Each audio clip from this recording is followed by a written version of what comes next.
the wrath question. Okay, God is love. God is light. In him there's no darkness. There's no element of wrath in that sense. Julian of Norwich, in her vision, said, I looked and I couldn't see any blame in God, no wrath. So even though the church talks about wrath, I didn't see any, so I don't know what to make of it. So no wrath in God in the sense of something contrary to love. God's love being perfect, absolute, undiminished, uncompromising. He, therefore, is totally opposed, and this is just reiterating my same thing that I've been saying. He's therefore totally opposed to everything that hurts us. Okay? So because he loves, and because he loves perfectly, he's therefore, in a sense, wrathful about all that gets in the way of our happiness, about everything that diminishes us. So, and from what we have here and from what the church teaches, we can say God is infinitely offended when my son trips and falls and bumps his chin.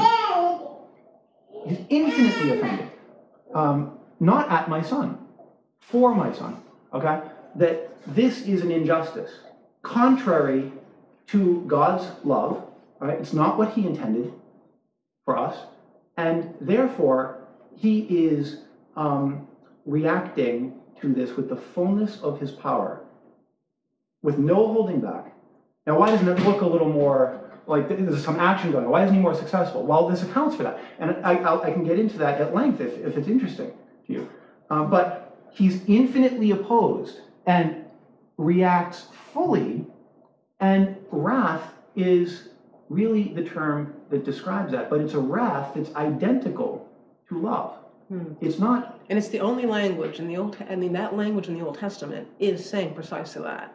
Were you to take the wrath language out of the Old Testament, you would have a God who's morally indifferent. So what that language of wrath is saying is, I'm totally opposed to this. I'm telling you, I don't like it. It's not of me. It's not of my way. Can you tie that to what I saw as two types of suffering? Sure. One as the causal aspects of sin and individually rippling, cumulative effect of everybody's sin, right? That's the one. But then the other one was which I found most interesting, was and they say that about spiritual growth. It's like watching the grass grow, right? You can't see it, but you still have to get out and mow it every week. So, but this, what you discussed in multiple areas about avoiding this clash, right? And then God's gradually transforming your soul by extracting it out of this disordered world, and that's painful as you have to let go of things. So I got a little bit how did that fit together in terms of what you were just saying? Does that fit together? That's a fabulous question. So the kind of suffering that would be something like characterizing the dark night of the soul versus the kind of suffering that fills a hospital. Okay, so yes. Now, where shall I begin? Most basically then, according to the original intent of God, he didn't intend the spiritual life to be difficult at all. And there's a paragraph that directly talks about that. It wasn't that he set us up in a world and then required that we run a certain spiritual obstacle course to become whole persons. He set us up as whole persons. Now, there would be growth, would always be learning more about each other and God, and there would be growth, but there wouldn't be anguish and pulling and tearing and relinquishment and agony. Okay, that was something that came as the result of sin. Now, why did it come as the result of sin? How could sin change things so much that now, even though we want God, we also fight God? Okay, I think pretty much everyone here has had that experience. We want God, but we don't want God. And even when we want God with what we think is our whole heart, the next day we want him with 50% of the heart, or the next month, depending on your constitution. I can usually last not a month like that. But why? And why are we so driven towards selfishness in the first place? Why didn't he program us a little more diligently so that we could be more moral more easily, okay? So why is there a problem that he has to fix through spiritual pain anyhow? All right, this is a long answer. Are you sure you want it? Because I'm happy to give it. I just want to make sure that I'm not over-talking the point. I would like to, because I think it's informative. Okay. I'm just going to like stab at this because there are a lot of different facets. Let me also preface that with the reason I asked that is in our communications, we need to get it to where the average person can relate to this. And I believe that the average person's trying to be in the world but not of the world and all that. And it's like, okay, why is there this constant conflict, right? Yeah. Constant Right, and conflict. apart from knowing this, the conflict is greater. Right? And where to become spirit, Jesus becomes spirit as I am spirit, and to shift from being carnal to spirit, it's not easy to do. Right. Plus, it's actually a very provocative statement that God didn't intend spirituality to be difficult, because I would think that most well-formed Catholics consider it, a journey, and it's like, you got to really work at it and all that stuff. So, and that's true. It's a journey that will completely. You have to be completely undone and remade, and it's not easy. But it wasn't that way in the beginning. Okay. But part of your argument, by the way, is it's a difficult journey because we don't have the right tools, because we're not looking at it with the right framework. Trying to present here is a better framework to make it easier. It will make it easier to move down that spiritual path. For spiritual directors, it will make it so that it's like we have nuclear weapons against the problems that would otherwise cause people to go in circles for 10 or 20 years. That's true. Agreed. Okay. So it's a pair of hiking boots for your And people have already spiritual journey. started using it in that capacity, like a counseling, unofficial counseling. Nobody's practicing medicine without a license, but counseling friends who are in desperate need. And as Nick said, someone will go from 0 to 60 in 5 seconds, with just one of these principles understood. It's like the light goes on and the devil's ammunition is taken away. Okay, so let me try to answer your question, which is a very good one. Now, okay, so the world was created in original justice. So, and this is the teaching of the church. In that teaching, directly from the Catechism, it says all aspects, all dimensions of man's life were confirmed. Okay, so we had everything we needed. It was well with us. It was well one to another. It was well in myself. Okay, there wasn't a dog fight in my chest going on. One desire against another. The one you feed is the one that will win. I didn't have to have that kind of wisdom to fight this desire. It was just harmony. Okay, harmony. Harmony between God and man. Harmony between person and person. Harmony between myself and myself. Okay. Sin brought an element of disorder into the world. Okay, so the world in the human sphere. I'm not talking outside the garden about whether or not animals were eating each other. I'm not denying evolution. I'm saying within the human sphere. Okay, and this is the teaching of the church. The church doesn't take a stance on evolution or not, but they do teach positively in man's life. Had he been obedient to God, he would have been immune to suffering and death. All right? Suffering meaning any deprivation of a do-good. All right, and the church specifies bodily death as well. So not some abstract death of the spirit, but death and suffering were not in the picture. Okay. So we had everything that we needed, and we had harmony. Sin introduced into the human sphere brought an element of disorder. That element of disorder was something that shouldn't have been. It was a discordant note in the harmony of things. Okay? So suddenly, there was a situation where people did not have exactly what they needed. They had something less in some degree. In other words, I had the do good, what I ought to have, and then suddenly, after sin, there's the do good, but there's a mixture.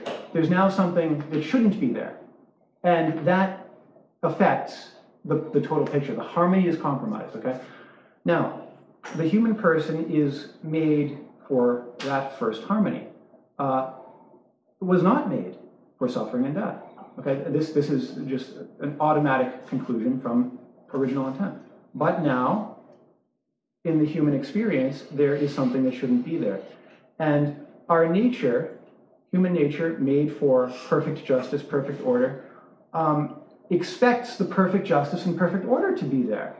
But that doesn't exist anymore, but we expect it to. So we have the programming from the first order.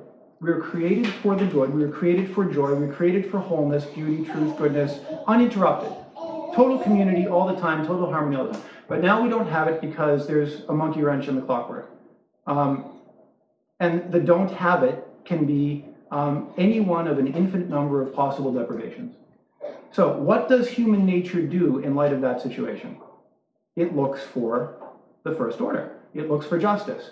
In every single situation where it experiences injustice, which is every single situation, human nature is driven by its own hardwiring, given by God, to look for justice and beauty and goodness and truth. Okay? And so that drive pushes me to two contrary things at the same time. And there's actually more than two, but let's start with the two. One, I want to get all of my needs met all the time. I want to be well and whole in myself. Okay, and that's from the original order. I ought to have been. Okay, it should have been easy, although challenging. I should have been engaged. I should have felt fully alive. Challenge is not contrary to this. You know, like a good game of chess or a football game. That's good, but not trial. Not a game of chess where there's a 40% chance of being killed by my opponent. Okay, not that's different. It's different. So challenge, but not trial. Okay, things that make a person fully alive. So we look for being fully alive. We look for the original order. Now, me getting all my needs met on that first order wouldn't interfere with you getting all yours met because we'd be in harmony. Okay, there would be a providential governing of things. And now that isn't quite so with the exact same harmony. So if I'm really thirsty and this is the only water, and I have the water, you're not going to have the water. So let's hope that you're not really thirsty, right? But what if you are? And I drink all the water. Well, you don't get your needs met. Okay, so that's the first thing. I want to meet all my needs. Second thing is I want to meet your needs. Why? Because I was made for community. I want to be in harmony with others. I want you to be okay, and I want to be okay. So I also have a natural drive to have concern for how you're doing. Okay, so I'm in conflict right away here. I'm concerned about me, and I'm concerned about you, but I can't have both. So what's the right thing to do? Well, we're taught that you should put others before yourself. Okay, so I should do that. So I'm going to give you my water, and I don't have enough water, but I'm thirsty. Okay, I'm going to do it because I'm a trooper. You know, I'm going to do it for God. And all right, so I do that, and I suffer a bit. Yep, resolve of willpower. Going to do it. How long does it last? The perfection of that self-outpouring for your needs. Not too long. Why? Because the other part of my nature, which is seeking justice, protests. Okay. Now, I might have a very strong will, and I can say, shut up, and just squish it down. But look at what's happening. Was I meant to say, shut up and squish it down? Was I meant to be in a fight with myself, according to God's original intent? No. Therefore, I can't do it perfectly. I might be able to do it admirably, but not perfectly. And so all that pushing down someday is going to right back up. And that's why you can have someone dedicated to a life of virtue and preaching the gospel who's also involved in gay sex and crystal meth behind the scenes. Okay? Not because they're bad in their heart. It's because they're pushing something down in order to do something else, but the pushing down doesn't work because you're not meant to push down. Okay? And it just comes right back, and it comes back with a vengeance. Church needs this. Now, this is happening for everybody. They want to do what is good for others. It's not that we just want for ourselves, but we also want ourselves. We want to be well. We want others to be well, and we want to be well. And if you look in small children before they've been seriously injured, this is the basis for their behaviors. It's not just selfishness. It's I want the cookie, and I want you to have the cookie. And there's actually a confusion about why it can't be that both of us can have our needs met. There's a presumption that there's no such thing as if I have it, you can't have it. Okay, No presumption of lack, right? yeah. And they learn that very violently. It's not a matter of maturity. The maturity is in the first mode, and that gets beaten out, and we forget about it. We forget that we need what we need, and others need what they need. Okay, so we're in conflict, and we're compelled towards selfishness. Even if we hate sin, even if we hate our selfishness, we still do it. So why did God not program us to be more moral? Well, he programmed us in the purest way that he possibly could, which was for a just world. He didn't program us with reference to evil at all, because evil was never meant to be. So he made us innocent. Evil had no say, and we're still that way. And that's why there's so much sin, okay? Because we just want to be well. Now, and this is also why our sins can be forgiven, because we're not, even when we're doing it, we don't really want it, okay? And we know it doesn't make us happy even when we're doing it, but we're compelled by this mysterious thing. And why is it so crazy? It's crazy because we're sane. We're looking for justice. And we're looking for justice because we're made in the image of God. So we sin because we're good, all right? And he wants to save us from that. He wants to save us from that injury that makes us do the things we don't want to do, which is what St. Paul says. Now, I haven't answered your question yet. I'm waiting. Yeah. We're dying. I have two, so I'm next one to you. I have one as well. May I finish the point? Oh, yeah, of course. So, now, the spiritual journey. What does he have to do to get us out of that, and also out of every other aspect that I haven't talked about that also happened because of the original sin? All right, there's maybe 9 or 10 big deal things that he has to solve. Okay.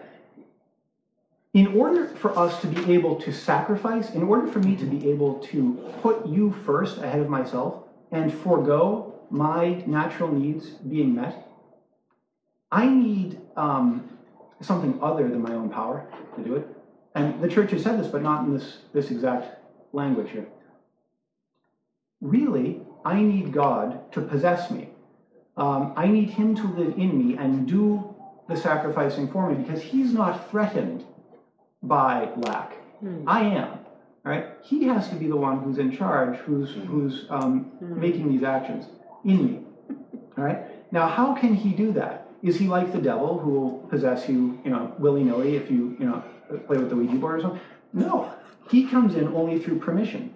Free will. Free will. And, okay, so we want him to do that as quickly as possible, right? Sure. Okay, so we start praying. Lord, possess me. Give me the grace to do your will. All right. Well, what happens when he starts to come in? Now, this is after we've come to know the Lord and we've been generous with him, and consolations in prayer, deep conversion. All right, so this is not day one. This is when we've really decided I want to be changed. He then comes and starts to take us out of the system of things here. The system of things being our quest for justice here, right? Which can never, ever work, right? But it's what we're all doing. We're trying to establish a justice here for ourselves. And we're hungry and thirsty for it. Exactly. Right? We're utterly driven. Right. We cannot stop. And anything that we do in that regard will not be real justice. It will involve some element of lack somewhere that we are choosing to white out. We're overlooking that. So let's say I decide, for my justice, I'm going to become a playboy and indulge in pleasure. And I work real hard to get wealthy, and okay. In doing that, I've blanked out most of being, okay? I've blanked out human dignity for everyone else other than myself. People are objects, and really, I am an object as well. I don't see myself as how I was when I was little, and to even go there for a second, before I was hurt in a big, it's like, no, it's poison, right? Because why? Because it afflicts my justice that I'm making for myself. I have to not reflect on innocence. Keep the innocence away. I have to not reflect on death. I have to not reflect on anything other than what fits my sense of justice. Now, there might be another one. I might become religious. I might become devout. I'm going to serve God with everything that I am, okay? But let's say it's just coming from my own master plan. I'm going to do it right, and well, what have I done? How have I attained justice here? I've put myself here and everyone else down here. All the rabble who don't serve God. And really, if I look at it, if the Holy Spirit shines light on it, I see, oh, really, this has nothing to do with God at all. This has to do with me being king of the hill. That's right. And you had this situation too, that up to a point you thought you could manage that. You thought you could manage your own disorder. Disordered. Yeah. If I only just worked a little harder. And, you know, I didn't know I was Pelagian. You know, I thought I was doing the Catholic thing, because I was going to the sacraments. I'm sorry, what's Pelagian? I don't mean to vocalize my ignorance. But Somebody else who actually knows history will say, but take the note and ask the question. Pelagius was a heretic who said basically we can do it on our own. Oh, But okay. there's All right, more so to that's it than fine. that. Okay. No, that's all. You just, you know. Okay, so the ways that we can create false justices for ourselves are pretty much infinite in their particularity, but there's really only like 5 or 6 models. All right, everyone's doing one of the 5 or 6 things, like, you know, denial of certain evils. Do we really know what happened at Hiroshima as we go day to day in our lives? You know, I'm paying my bills and brushing my. Do I realize that I'm sharing the same world as those people did? Do I really realize it? Do I know where I am? No, I'm in my own little sphere, which has a certain extent that involves certain other people and certain problems, okay? And I try to make that sphere as narrow as I can to be able to do well and feel good, all right? I try to keep relationships under control. Okay, so that's basically it. We try to keep a sphere just. We make a little Garden of Eden for ourselves and try to manage it and keep out the bats, right? Now, false justice involves the denial of humanity outside of ourselves and our own humanity. God has to save us from that if he is to possess us and act through us and bring us to our real destiny, which is real justice. He wants to give us real justice, okay? But in order to do that, he needs our permission to let him take away the false justice. Now, what will that feel like to our hearts, which are driven by our goodness given from God to seek justice? It's going to feel like death. Poverty. Poverty. Would you have this revelation? Yep, poverty, death, affliction. God is killing me. Okay, he's got one tooth left. Hit him. Pow, you know. Fill his mouth with sand now. That's what it's going to feel like. Now, not to say that God can't console us. Of course he can. Of course he can. Not to say that he can't do a lot of this in secret. Of course he can. He does it as painlessly as he possibly can. But he needs our permission to do it. Okay? And in order for us to give him permission, he has to bring to light what he wants us to give permission for him to do, okay? In some manner or another. Now, the thing that comes to light might not be the same as the thing that comes to light for somebody else. In me, a lot was done secretly, and in me, a lot was done overtly, okay? But he needs our yes. We will fight him tooth and nail once he starts doing this. It will seem like we know nothing. In the spiritual life, when he brings us to a new frontier of our own false justice and starts to give us himself, it will feel like he's taking away everything good and invalidating my entire past. I'm invalid as a human being, because the thing that made me feel whole and well and beautiful is now being afflicted by God, right? It's being taken away. I don't see God. I just know that what made me okay is now falling apart. Okay. This is not him wanting to hurt us. It's him wanting to save us from definitive suffering, which is that our false justice be mistaken for something that is. And I think in terms of the butterfly effect that you talked about, it seems like a dinosaur-sized butterfly now in the world that that's flapped its wings already. Because you're talking about the manifestation of sin in the physical world. So at the same time, everybody's going to have to deal with that. So, and that all of those systems are falling away, and they are from the financial system, food distribution system, water supply system, social. They're all in a process of They're right. So Yeah. so I think from us is ultimately for any communication to people is what's the need? Are you meeting an unmet need? So Yes, of course. right. So I think we're going to be able to tie it to those needs more and more as the world's realizes Well, they need. the other thing that I You see. can't create the need. There's You have just to meet one the more need. point in completing the Yeah. answer to your question. It's a short one, too.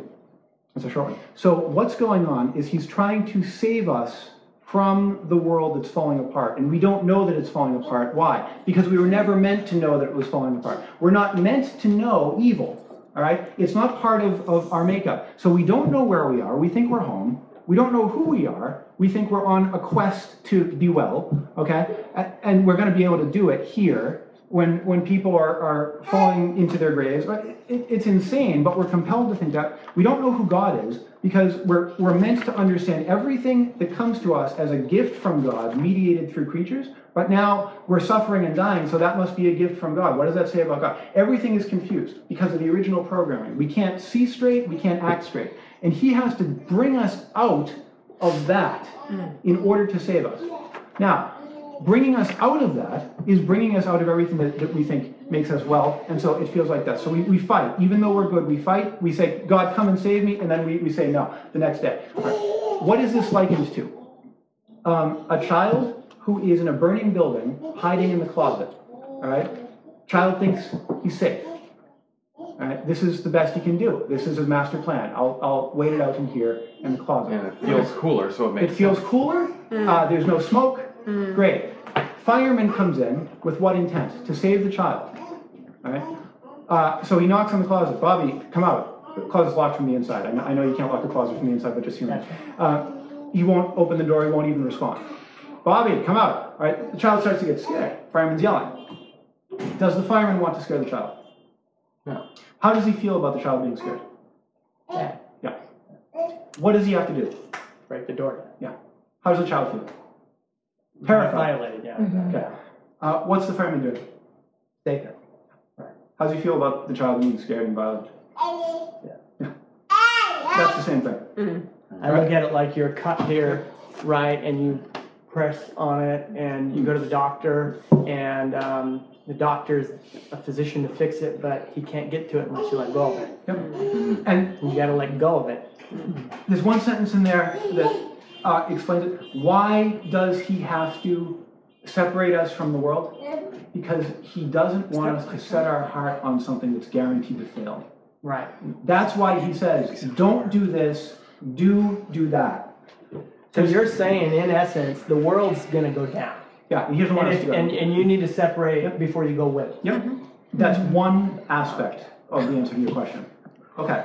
So I know that you had a question. I had a couple questions, but go ahead. No, I just have a couple of comments. Well, there are many, but one real standout for me, well, there are two standouts, is that this is impactful for an individual on a journey, but also the church institutionally. Because we're talking about individual sin, but also corporate sin. I think that is a huge issue that we, like you referenced the priests, that why do we have homosexual, meth using, but they also have the capacity to do this and then the capacity to do that. We have those problems living within the institutional church.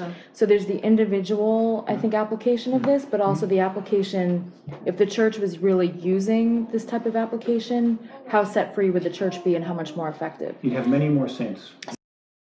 But this brings it all together into a point where everything the church has ever said hangs together now and is illumined, and the confusion that keeps these internet question and answer forums going and the debates between different denominations and even the debate between atheists and believers. These questions are basically settled. Not to say that there won't ever be new questions. There will always be new questions. But the questions that are there really can be answered because God is mystery and gives of himself freely. He's generous about that. For people, in the struggles, that you can explain, but in the diocesan sin that we've seen through the scandals in the church and things that like you say, things, breaking through that door, Right. like bringing it to the light Well, I and think, rescuing. yeah, it seems we're talking is, and we talk about by his stripes you're healed, and then you say you can be healed, but you could still be caught up in this disorder, Right. Of course, In yeah. fact, beyond the life. So what you're getting to is when he says Jesus was bruised for your iniquity, where your iniquity is that pattern, that inward pattern, that hardwired that drives us the wrong way. Yeah. Is that right? And what we've done that we ought not to have done. So I've got two questions. So the first one is about what we're talking about, and the other one is totally separate. Can you but I hold have for to 15 ask it. seconds? Because I just wanted to comment on something. Oh, else. sure, go ahead. The notion of being possessed by God and how important that is, rather than us, fighting the moral fight ourselves. So, okay, that's really important and really kind of new in the minds of the people. But the notion of possession, as understood by the saints in this context, it's not possession that's one-sided. Right. We possess God Right. as well. It's a marriage. Right, that's And correct. so we own the divine nature, okay, as he owns our human nature. It's like we become another incarnation. Espoused. Not to say anything too edgy, but really we're drawn into divinity. We become divinized. And we as Christians basically have no idea that that's the core of the gospel, is that the Right. human person That's is... right. Well, it's not being taught. That's the Yeah, problem. well, I know, it's absolutely Yeah, tragic. We're yeah. left with a moral consideration Right. and the forgiveness of moral wrongs. You go from Right. the ranks of the damned to the ranks of the saved, and that's the good news. That's not the good news. No. The good news is that God has taken human nature to himself and given us the divine nature in exchange. Exchange. So he makes us gods by participation. Well, and that's the other point that I was going to make about the totality of all of this is that, the question of evil, when you go back to the question of evil and why do bad things happen to good people and all that jazz, the reality is without the catechesis around this content, you're wandering, totally lost. Yeah, And so totally. the church is remiss in her, role as, teacher if we don't have the understanding that helps lends to the understanding of being able to how to live in this espoused manner with God. Otherwise we don't understand why anything happens. We can't explain to people the core message of redemptive suffering and what it means. Right. If we try, we end up saying something that is like, God approves of suffering for a redemptive purpose. Right. Really, redemptive suffering is something he created so that my suffering, which he didn't create, and Right. is, again, becomes infinitely powerful and meaningful. Right. It becomes the same as Christ's suffering. Right. And what does Christ's suffering accomplish? The redemption of the whole world. Victory. So what does my suffering accomplish in union with Christ? The redemption of the whole world. Right. And it's not a partial share, it's the whole thing, just like each Mass, all throughout the world, though multiple, is the whole thing. So my suffering is the suffering of Christ, whole and entire, and so is yours. Right. And it's a paradox, but it's the same paradox as the Mass. But we get the whole glory of saving everyone from the devil's hand and giving meaning to everybody's life, and including God's in a sense, because he makes it so that, because he's so generous, because he loves each of us so much, he makes it so that he doesn't accomplish any good thing ever in all of eternity apart from you. So it's all through you and me. Right. But all through you for me and all through me for you. And that's unity.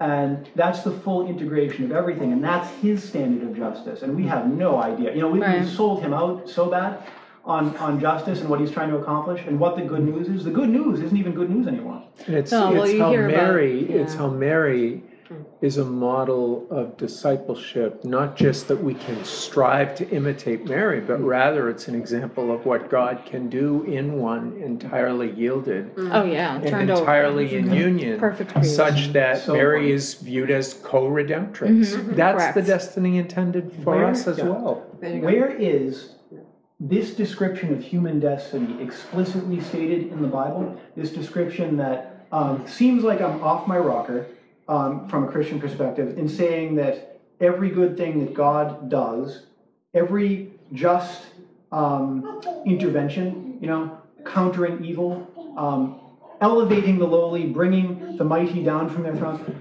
everything happens through me. Where is that in the Bible? Mary says it in the Magnificat. Okay? We don't know what she means. through her, the mighty have been cast down from their thrones and the lowly have been elevated. Through her, he has shown mercy on every generation. She's talking about this. She's talking about what he does in us to save us from any diminishment whatsoever and make us as glorious as he can possibly make us, possibly, with no holding back. So what can omnipotence bestow upon an individual person? That's in fact what he has given. Anything that's possible to give to glorify us, he has given.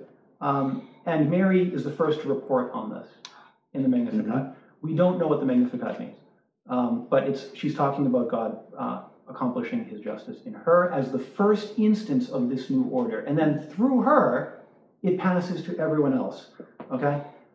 But when it passes, really, it's not diluted, it's through me, God has accomplished even what he accomplished in Mary, okay? Through the prayers of the church, through the prayers of the Israelites crying out for justice, through all of history, all of time, those prayers are answered in her, okay? So my sufferings give rise to the grace that allows Mary to be conceived immaculately, to be the first instance of the new order. So everyone is integrated with everyone, and there's no one who is left behind like that, you know, So that she started the first ripple of the new order. Well, no, the Holy way, Spirit, right. the Trinity Holy did Spirit it, and she was the first human instance in space and time to live this destiny, to know God and to know his action in the world, okay? And this is the language, by the way, the paradigm here is the language by which we can actually define the further Marian dogmas. We don't have the way of explaining it to people. We have the intuition that it's so. Mediatrix of all grace. We have no idea how to unpack that so as not to alienate everybody and just be confusing. This way it makes perfect sense. And even though it's not said in there explicitly, people have picked up on it. They said, oh, so this means that Mary really is the mediatrix of all grace. Well, yes. But we also are unique mediators of all grace for everyone, including Mary. Okay? Collectively, corporately. Right? Why? How do I know that? Because her life, the grace that she received, obtained through the merits of her son, the sufferings of, okay? We're in union with her son. Right. Okay, and we have been for all time, really. There was no time during which the redemption was not brought. Okay, it permeates all space and time. From the foundation of the world, the Lamb was slain. So That's right. It's always been That's right. well, in a sense, even though it's the cross.